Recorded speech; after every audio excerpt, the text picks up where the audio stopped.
This is a day I've been looking forward to for 2.5 years.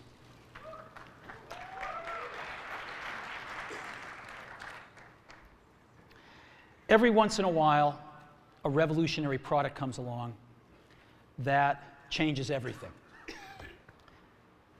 And Apple has been, well, first of all, one's very fortunate if you get to work on just one of these in your career. Apple's been very fortunate. It's been able to introduce a few of these into the world. In 1984, we introduced the Macintosh. It didn't just change Apple, it changed the whole computer industry.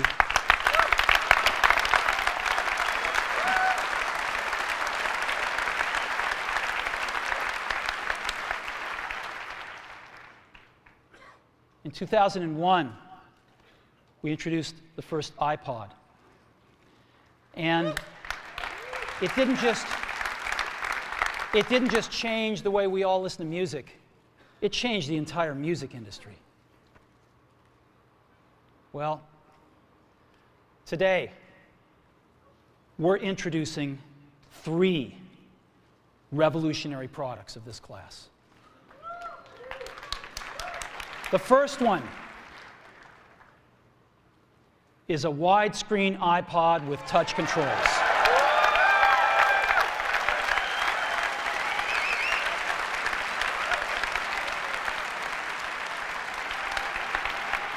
The second is a revolutionary mobile phone.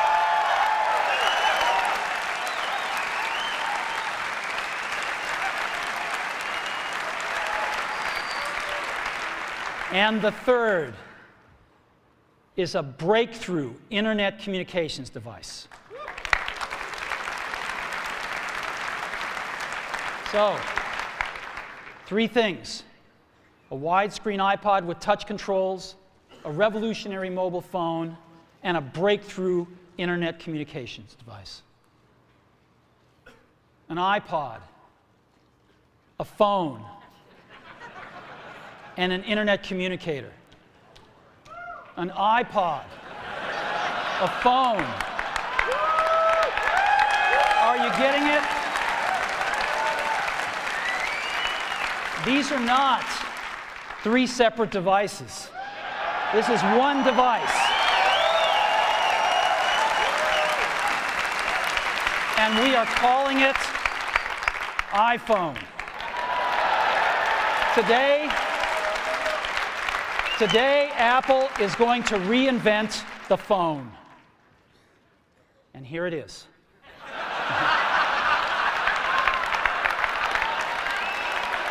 No. Actually, here it is, but we're going to leave it there for now. So, before we get into it, let me talk about a category of things. The most advanced phones are called smartphones, so they say.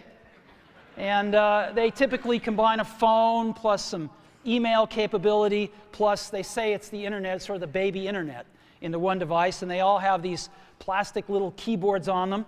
And the problem is that they're not so smart and they're not so easy to use. So if you kind of make a Business School 101 graph of the smart axis and the easy to use axis, regular cell phones are kind of right there. They're not so smart and they're not so easy to use.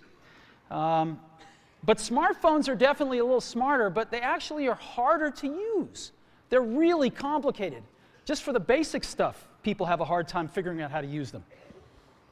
Well, we don't want to do either one of these things. What we want to do is make a leapfrog product that is way smarter than any mobile device has ever been and super easy to use. This is what iPhone is. Okay? So, we're going to reinvent the phone. Now, we're going to start with a revolutionary user interface.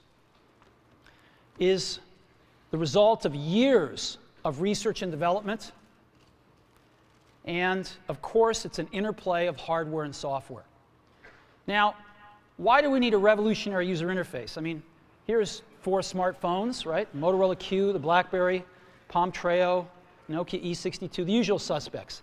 And what's wrong with their user interfaces? Well, the problem with them is really sort of in the bottom 40 there. It's this stuff right here.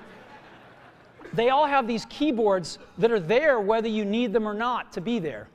And they all have these control buttons that are fixed in plastic and are the same for every application. Well, every application wants a slightly different user interface, a slightly optimized set of buttons just for it. And what happens if you think of a great idea 6 months from now? You can't run around and add a button to these things. They're already shipped. So what do? It doesn't work because the buttons and the controls can't change. They can't change for each application, and they can't change down the road if you think of another great idea you want to add to this product. Well, how do you solve this? It turns out we have solved it. We solved it in computers 20 years ago. We solved it with a bitmap screen that could display anything we want, put any user interface up, and a pointing device. We solved it with the mouse, right? We solved this problem. So how are we going to take this to a mobile device? Well, what we're going to do is get rid of all these buttons and just make a giant screen. A giant screen.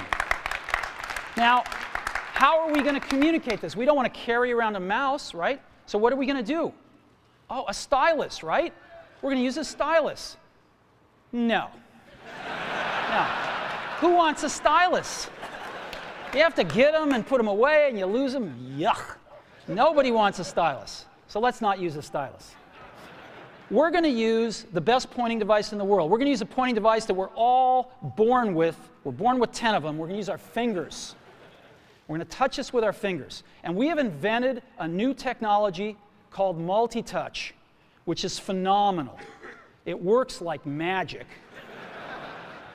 You don't need a stylus. It's far more accurate than any touch display that's ever been shipped. It ignores unintended touches. It's super smart. You can do multi-finger gestures on it. And boy, have we patented it.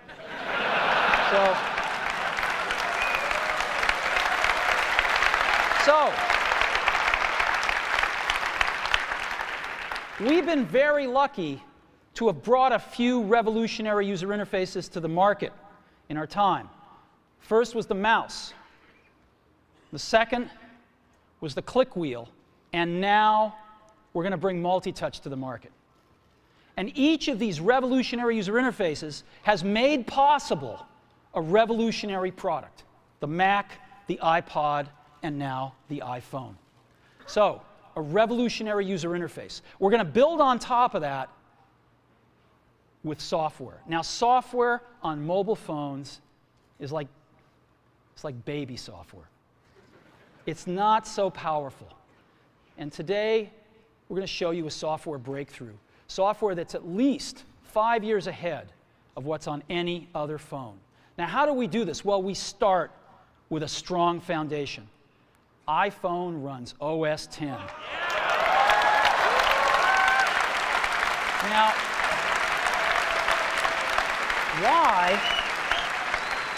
why would we want to run such a sophisticated operating system on a mobile device? Well, because it's got everything we need. It's got multitasking. It's got the best networking. It already knows how to power manage. We've been doing this on mobile computers for years. It's got awesome security. And to write apps, it's got everything from Cocoa and the graphics, and it's got core animation built in, and it's got the audio and video that OS X is famous for. It's got all the stuff we want, and it's built right in to iPhone. And that has let us create desktop-class applications and networking, right? Not the crippled stuff that you find on most phones. This is real desktop-class applications. Now, you know, one of the pioneers of our industry, Alan Kay, has had a lot of great quotes throughout the years. And I ran across one of them recently that explains how we look at this, explains why we go about doing things the way we do, because we love software. And here's the quote: people who are really serious about software should make their own hardware. You know? Alan said this 30 years ago, and this is how we feel about it. And so we're bringing breakthrough software to a mobile device for the first time. It's 5 years ahead of anything on any other phone.